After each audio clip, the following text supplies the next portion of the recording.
ஆசிரியர் தகுதி தேர்வுக்கான பூர்த்தி செய்யப்பட்ட விண்ணப்பங்களை சமர்ப்பிக்க வேண்டிய கடைசி நாளில் ஏராளமானோர் ஆர்வமுடன் திரண்டனர். இத்தேர்வுக்கு 5,5 லட்சத்துக்கும் அதிகமானோர் விண்ணப்பித்துள்ளனர்.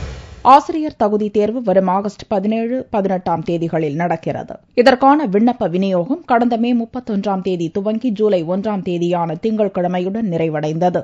அனைத்து அரசு மேல்நிலைப் பள்ளிகளிலும் விநியோகிக்கப்பட்ட விண்ணப்பங்களை பெற்ற பட்டதாரிகள் மற்றும் இடைநிலை ஆசிரியர்கள் அவற்றை பூர்த்தி செய்து மாவட்ட கல்வி அலுவலர் அலுவலகத்தில் சமர்ப்பித்தனர். இதுவரை 7,50,000 விண்ணப்பங்கள் விற்பனை செய்யப்பட்டுள்ள நிலையில் சுமார் 5,5 லட்சம் பூர்த்தி செய்யப்பட்ட விண்ணப்பங்கள் வந்து சேர்ந்துள்ளன.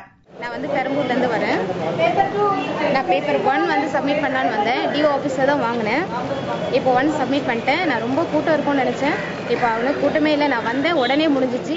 இத்தேர்வின் மூலம் இளநிலை மற்றும் பட்டதாரி ஆசிரியர்கள் சுமார் 15,000 பேர் தேர்வு செய்யப்பட உள்ளனர்.